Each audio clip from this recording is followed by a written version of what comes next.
This is Michael K. Media hosting Springfield History Museum Illumination Project. Today I have the honor of speaking with Lois Reynolds. How are you doing, Mrs. Reynolds? Fine, thank you. It is a pleasure to have you. Well, it's good to be here.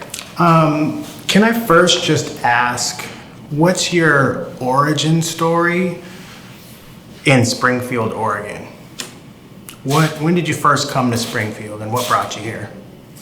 It brought me here because we were able to purchase a home, within this area and so forth. Get a real good deal on the house, and so it brought us out of Eugene. My dad had moved from Vancouver, Washington, and we had moved here, and he, of course, worked at Southern Pacific, and during course of time he was able to get almost all of us children a job there at different times, and so we were very fortunate. Mm-hmm. What year was that you came to Springfield? Springfield,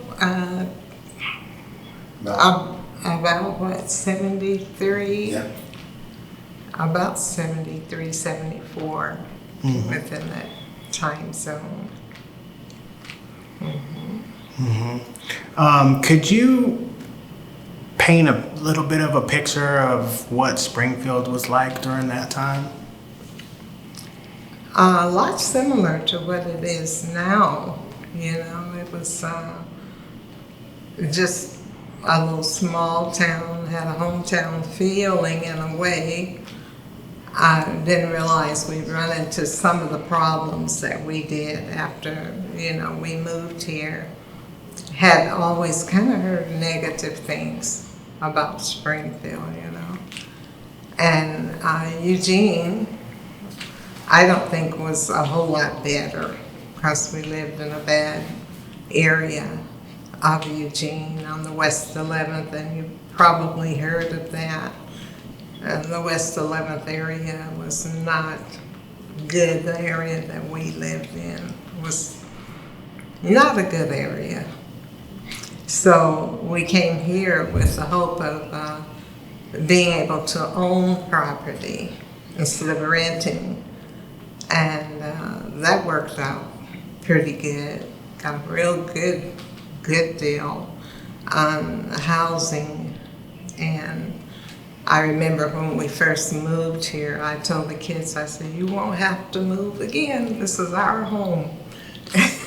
And so we have been moving from, place to place because I found out that when you have several children, sometimes people don't want to rent to you because of the number in your family and then because of the color of your skin. A lot of people had negative ideas about us because we were of color, but we didn't let that faze us. We decided, hey, we're getting a good deal on a house and we're going to move to this area and go from there. So, Do you know of any other Black families that owned homes in Springfield at that time? the Claytons, and they were here long before we were, and they had several children, Clarence and Cleo, and so real good. In fact, some of their children are in the area now, at least one or two that I know of. And I think the others moved and went to different places. Mm-hmm. Did you have a chance to fellowship at all with them while you were here? Oh yeah, we went to the same church, and the church was a big motivator, for I would say the Black community, and Pastor Arthur Schenkel. And he turned out to be one of the leading Black clergymen in the area. So we were in the Glenwood area and had a church there for years until he bought property on West 11th and built the beautiful edifice there. So that's where we are until this day. Quentin is the pastor of the church on West 11th. So it's been really good. So it started in Glenwood, and for the folks who don't know, what's the name of the church? Bethel Temple. Bethel Temple Church of God in Christ. And so that church is, would you say, an anchor for the Black community in Eugene, Springfield? Not anymore. It was for several years, but when Pastor Schenkel passed away, the church, people went different ways and went to different areas and different churches, and so they all at first had said, we're going to be unified. Didn't work out that way, but we still stuck together, those that would, and mostly my family and others that stayed, and there are a few.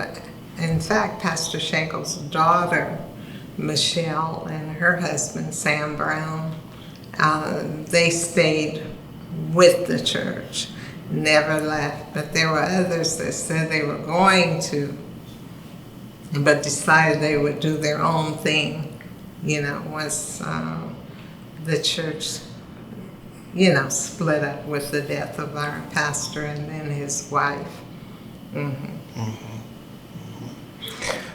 You had mentioned that you had heard things about, or that it was known that there were some issues with being Black in Eugene, Springfield, and at that time, and that you maybe had noticed some problems or some issues. What might have been some of those issues back then for being Black in Eugene, Springfield? Well, it was kind of, I was able to get on, like I said, at Southern Pacific and had a good job there. And didn't run into a lot of racism. I think the racism mostly was my children in school. They ran into different issues. And I remember one year my husband and I decided, since we had 9 kids and my mother and I, and the paper had offered them, the fact that they could go to Disneyland, depending on if they would stick out the whole year, in delivering papers. And we knew we couldn't afford to send them to Disneyland, so my husband and I took his pickup and loaded it up with the papers, and we went with Quentin from door to door and delivered the papers, and got his trip to Disneyland, which, from what I understand, he thoroughly had a good time there. But as far as out and out issues, now they had their issues, like I say, with the school and with the paper delivery, and they tell me some things that I'm becoming aware of even now. And they'll say, Mom, did you know? I said, well, really? And my youngest daughter was quite a defender. Oh my goodness. She was quite a defender, and if anyone did anything to her, they better be ready to counter. She was ready to counterattack, and defend herself and defend her friends. And so she's always been the spicy one, the one that, and all of them kind of, took up for themselves. And so I really didn't have to, every now and then I'd have to come to the school. They would come and say, Mrs. Reynolds, I'm having a problem with this one or that one, or mostly my younger kids. And I said, okay, I'll be right there.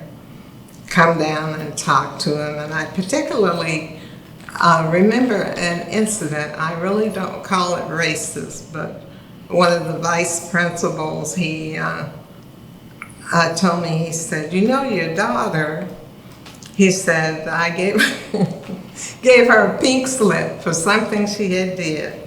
And she took it and balled it up and threw it across the room. I said, ooh, okay.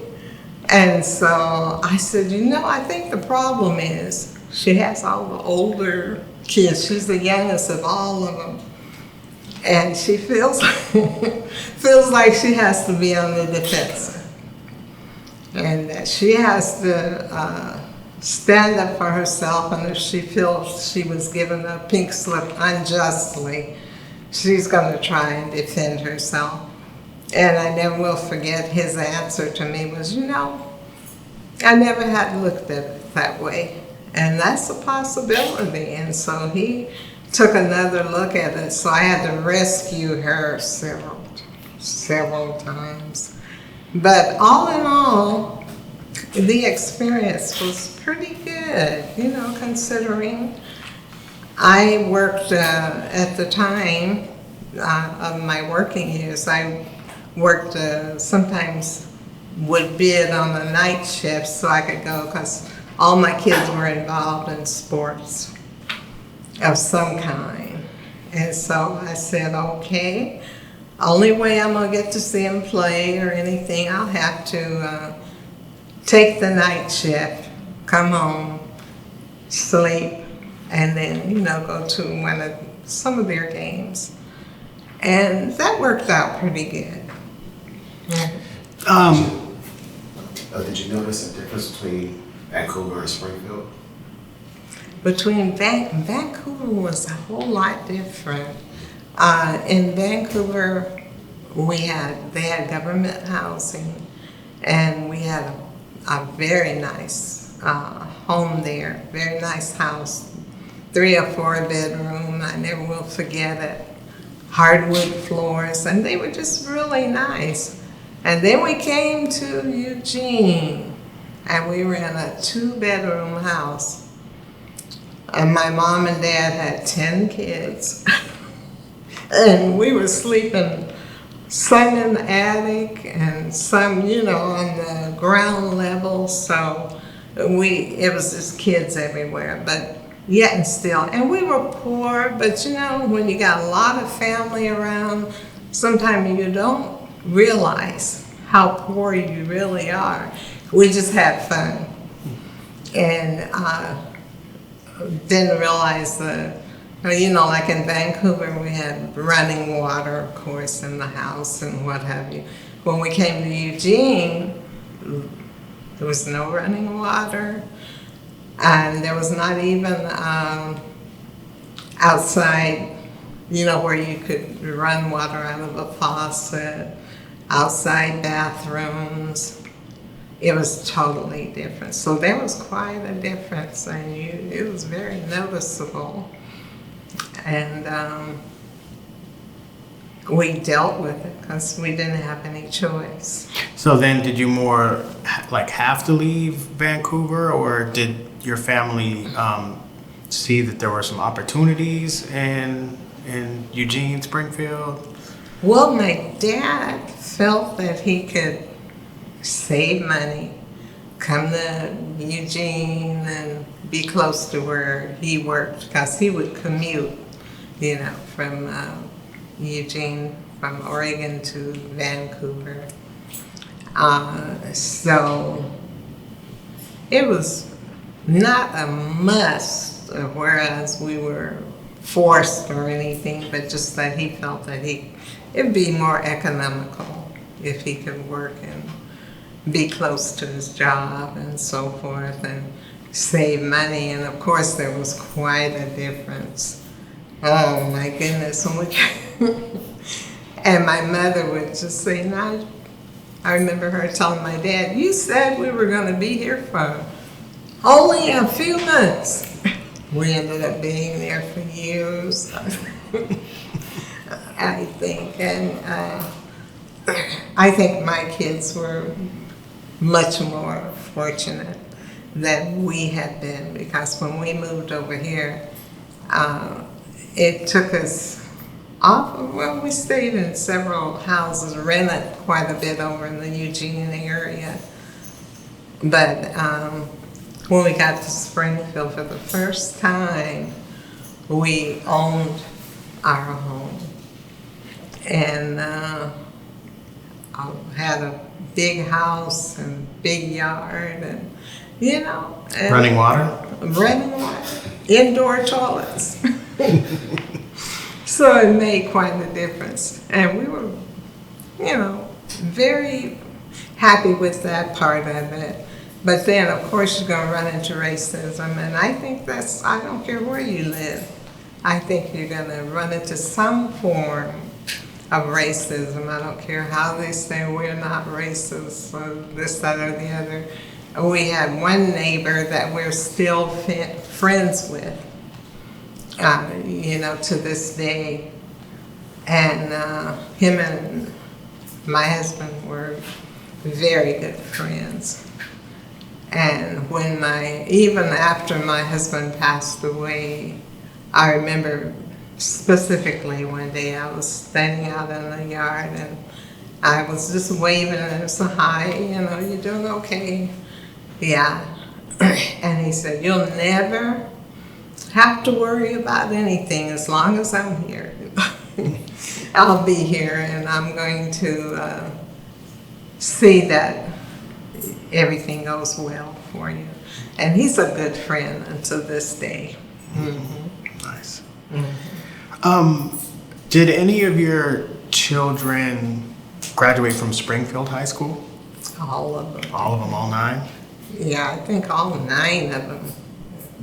Through the middle school, in fact, when we moved here, my oldest son, Quentin, was in about the 2nd or 3rd grade. And so from then on, all 9 of them just boom, boom, boom, came on through the Springfield middle school, through the grade school, the middle school, and on through the high school. And made some memories I'm sure that they'll never forget. I heard a rumor, and I have no idea if it's true or not. It might just be a fairy tale. Mm-hmm. But somebody told me that one of the kids was able to jump up and touch the back of the backboard on a basketball hoop. Do you know if that's true? It probably was, because all my boys are real tall. And I have one that's 6'9", and then Quentin was tall, and then one that had surgery that was not able to, he didn't play, the school sports, but he coached a team, and I think his little team that he coached, they took the championship. And then my Keith, and he went to the U of O for a little bit. And so they made a name for themselves. And my 3 of my 5 daughters, they were known as the Awesome Trio. And they went all the way to the championship game and just about won it. But they didn't quite make it. But they were tremendous. We had a lot of fun going to their games. And my husband made sure that I went. Oh, I don't care. Lois, come on. We got to go watch these kids play, and so forth. He was very adamant that we support them. Mm-hmm. And they'll say to this day, look, none of us went to jail. None of us did this, that, and the other. Dad tried to be kind of rough, but kept us in line, So that's something that you can kind of treasure.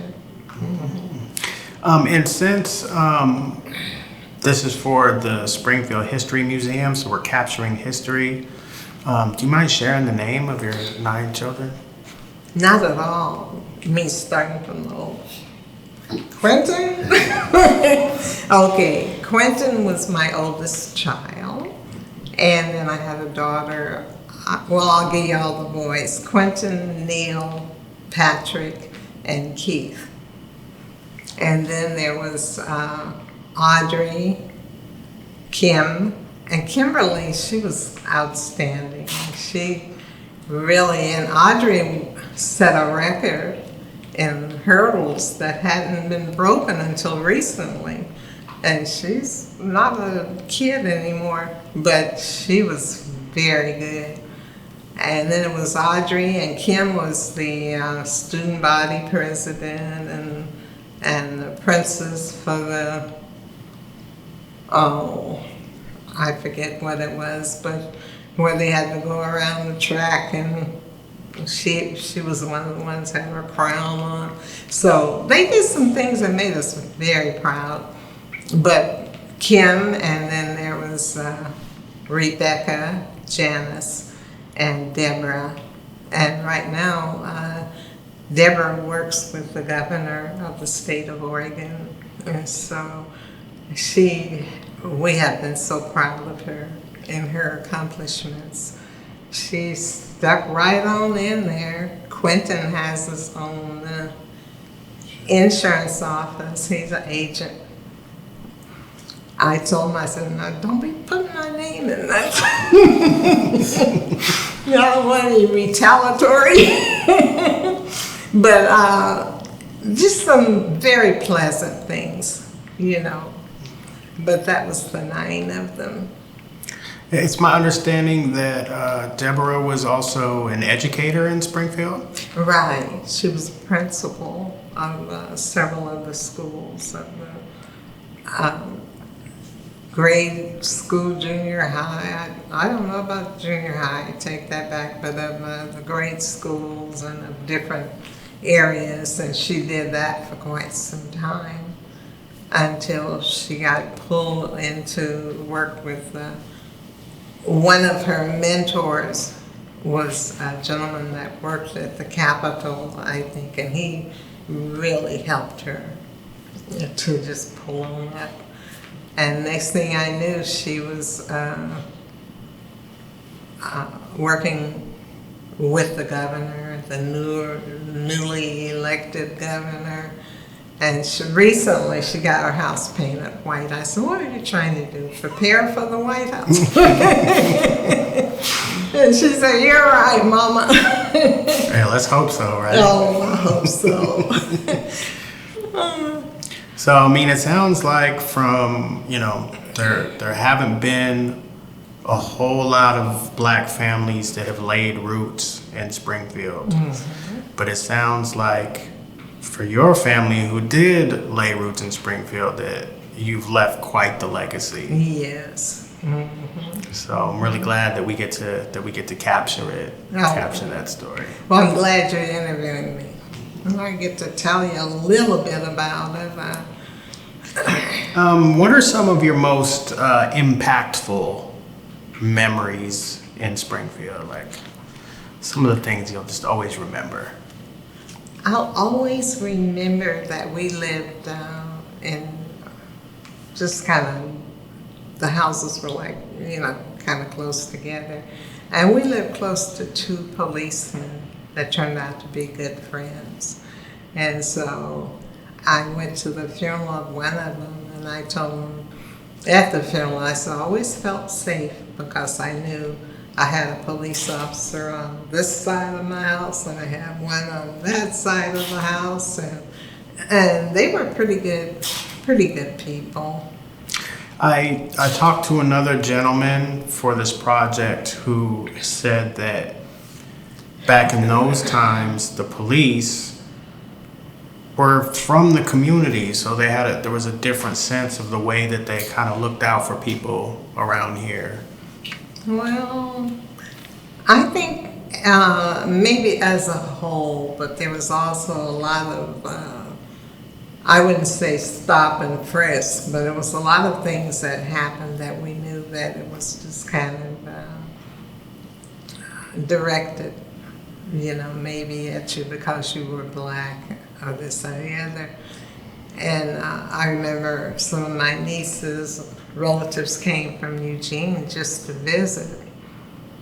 And a car full of Caucasians, chased them and ran after them. And there were incidents that happened that told you that it was directly related to race, and a lot of racism. My husband was in the garage and he was very friendly. He would sit there and wave at everybody, And they went by name calling, So I just said, oh, well, you're going to meet those kind of people. I don't care where you go.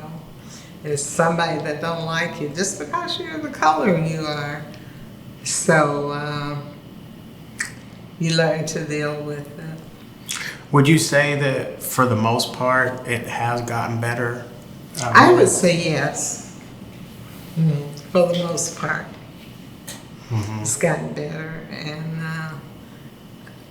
a lot of people that did give you a lot of problems have passed away or gone a new generation and so forth, and I don't bother them and they don't bother me.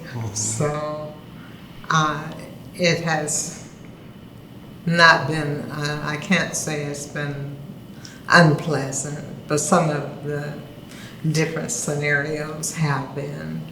But you learn to deal with it, and you learn to live and say, well, look, I'm not gonna, like some of my friends would move their kids from one school to the other to escape racism. I said, no, I'm not moving mine. I'm gonna let them deal with this, and I'll help them all that I can and try to help them to deal with the situation and not run away from it. So, what sort of message might you have for the young people today? treat everybody right. And I think if we did that, black, white, whatever, treat people as people and not try to judge persons by the color of their skin. And I found out, and this is for me, and everybody may not agree, that being in a good church makes all the difference in the world, because you're actually taught the principles, you know, and that's what it's all about, is treating people as people and not looking down on anyone because of their situation or because of their color, and not yourself, because you find some black people are racist too. They have issues. And so I said, just treat people as people. Learn to love people for who they are. And we've got laws that will, you know, if you can't handle an issue, you know, there are laws, and there are people that handle those laws that a lot of times are in a position where they can be influential, you know, toward the person that may have did you harm or what have you. But most of all, I think it's been kind of pleasant, you know, not a bad experience. I learned to just deal with people as people.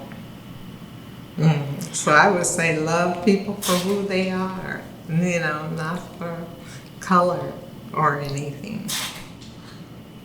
In terms of the black community around here, what are some things that you'd like to see develop within the black community here? More, since I have been, you know, somewhat disabled, it's kind of hard to, you know, get out and to mingle a lot in the community. But maybe just to fellowship more. We just had a big family reunion put on by the Reynolds, you know, family. And like some of my relatives that live over in the Eugene area, Edward for one, and who doesn't know Edward? Boy, he has been he owned a restaurant for a while and just got involved in a lot of things. But I think just loving one another. There was a time, I think, when we were kind of more or less taught to almost ostracize one another, which is bad, very bad. So I think I would just like to see more commitment. I wouldn't say separate. We're not in the deep, deep South, but sometimes, you know, you might think, hey, some things are taking you back a little bit. But I think just, I would just like to see more communication. And most of the time you're associating with those that you know and those that you have grown up with. And like we have another black church out on West 11th, way out West 11th, St. Mark, and you probably have, well, that's where Maddie Reynolds went to, and Mrs. Mims, and all of them went to the church out there. And they were just telling me that not long ago, my father-in-law, Sam Reynolds, they did a bus stop in the city bus line and made a bench, and they used to call him cigar smoking Sam. And someone defaced the property. So there have been things that have been done. So just, I think, sticking together, coming together, and not only, I think most of St. Mark is Caucasian, a lot of, you know, Caucasian churches. Ours is mostly black, and just a few, you know, that will come and intermingle. So it's just a coming together, loving one another, helping wherever you can. So I can't specifically put my finger on, you know, what would be a good way other than just to care for one another, and not only one another, but whoever you see that may have a problem that you can help solve the problem, whatever. Mm-hmm. Yeah, so when you first moved here, is there anything that you can recall that you fell in love with? Like, oh, you moved here and like, wow, I really love this aspect of this area that you moved to. Like maybe it might be a restaurant, or was it the mountains or rivers, or something that you fell in love in particularly when you moved here? Now, I'm sorry, tell me that again. Yeah, so like he was asking if there was anything in particular that you fell in love with around here that when you moved here. Not really. Because first of all, you're trying to get to know your neighborhood and know the people around you and knowing how they're going to react to your being there.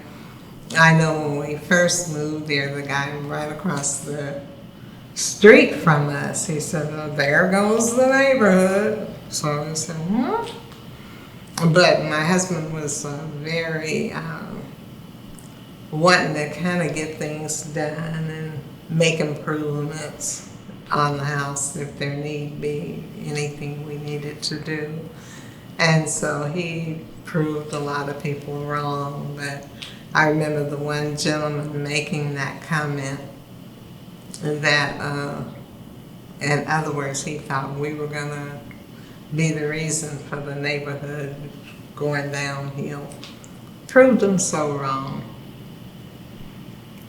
And one lady in particular had a dispute with one of my kids about one of my sons' love these fish, all kind of fish, you know, and he had a huge tank, and he had taken his fish one time and transferred them over to her house, and they got into a dispute. And she had taken a petition and went around the neighborhood to get us out of the neighborhood, you know. And the one policeman friend, he just took the paper. She was trying to get people to sign it and what have you. And he just took the paper, tore it into, you know, and so we heard about it later. Didn't try to retaliate or anything, just said, well, you know. And later on, her son would ask if he could ride to church with me. I said, sure, come on. What kind of Christian could I be if I wouldn't take you?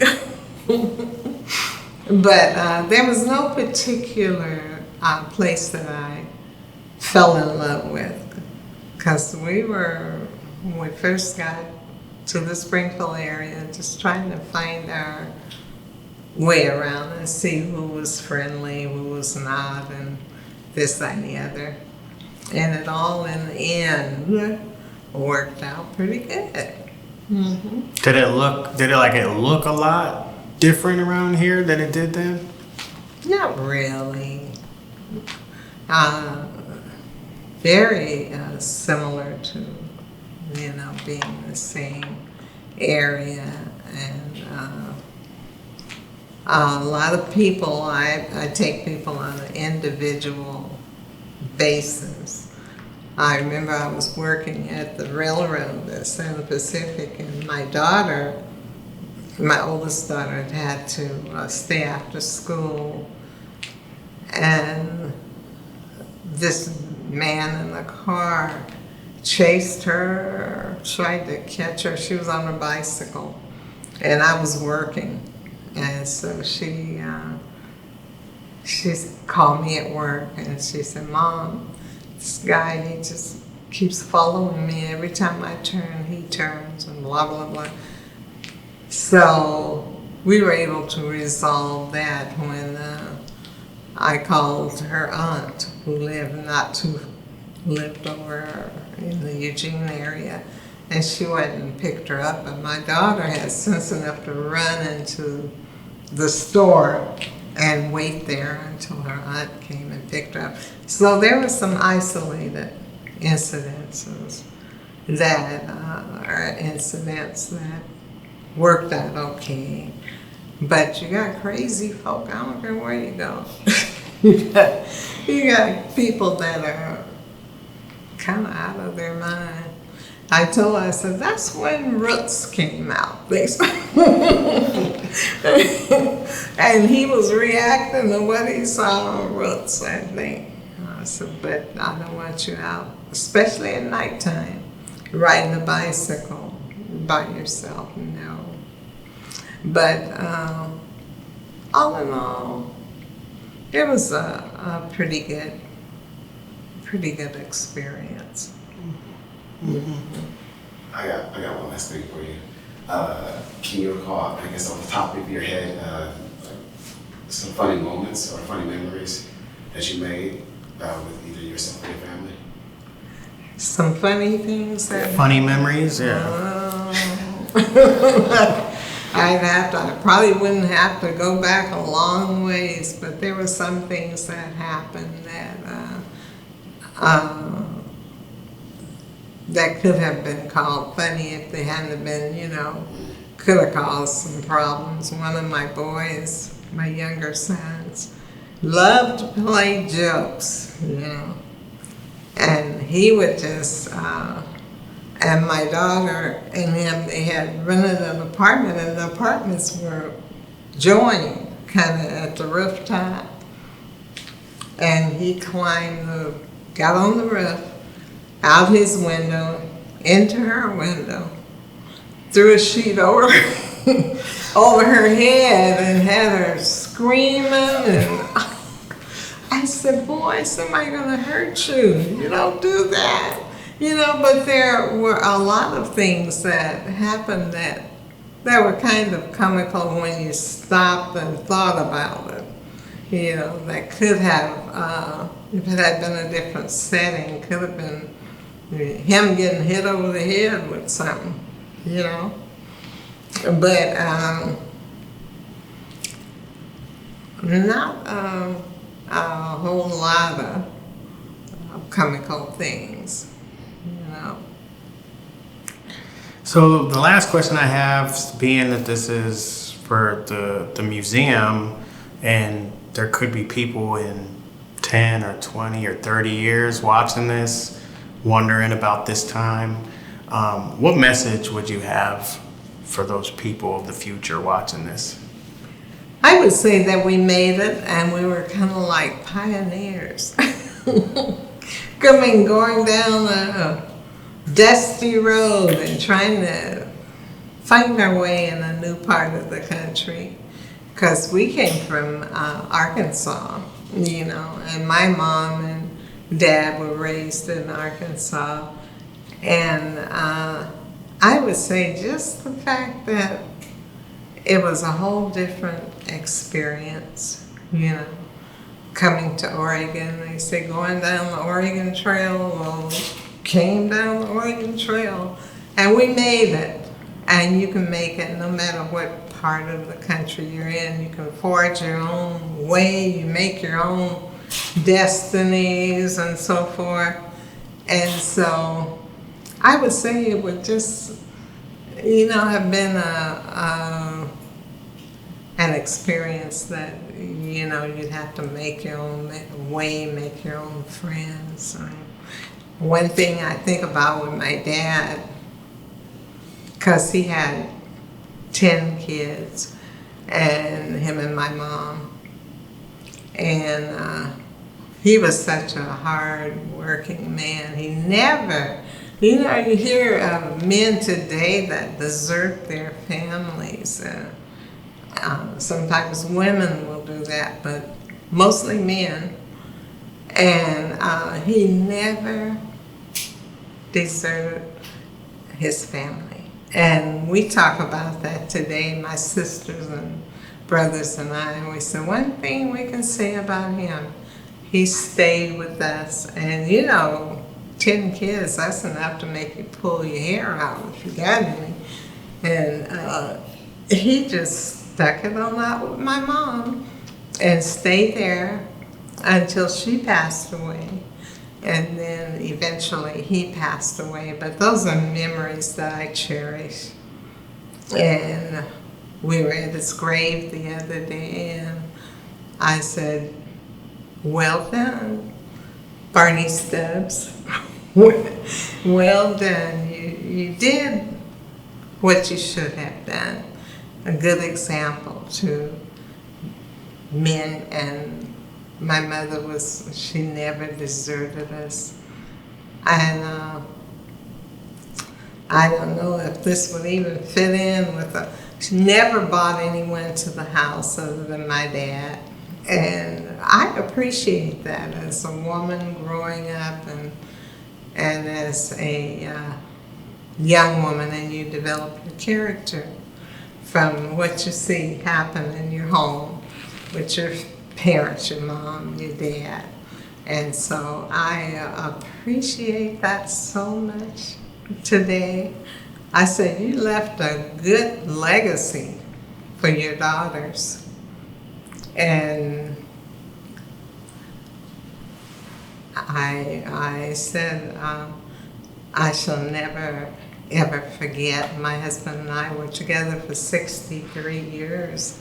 And I said, you know, and that's only because that's all I seen, you know, my mom and dad, is they stuck it out. And I realize everybody, there are different problems in every family, but you learn how to deal with them through the thick, through the thin, and just say, oh, well, I'm gonna make it.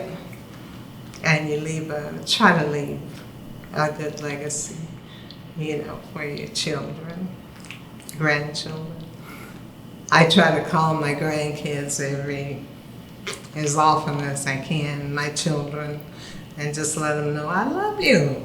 I care about you. And I just wanted to say hello on their birthdays, which every time I turn them around, somebody got a birthday. I had 30-some grandkids, and I said every time I turn around, somebody has a birthday, somebody has something else. And so I just thank God for the legacy that I had as a mother now. It taught me how to live, you know, before my children and so forth.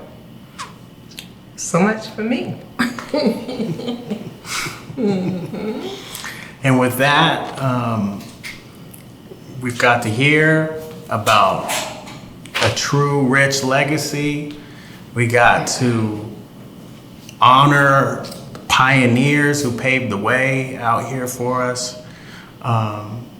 And we're reminded of the importance of family. And with that, it's been an absolute honor and pleasure speaking with you. Thanks for taking the time to talk with us. Thank you. And it's Michael K. Media signing off for Springfield History Museum Illumination Project. Till next time. Thank you so much. Thank you.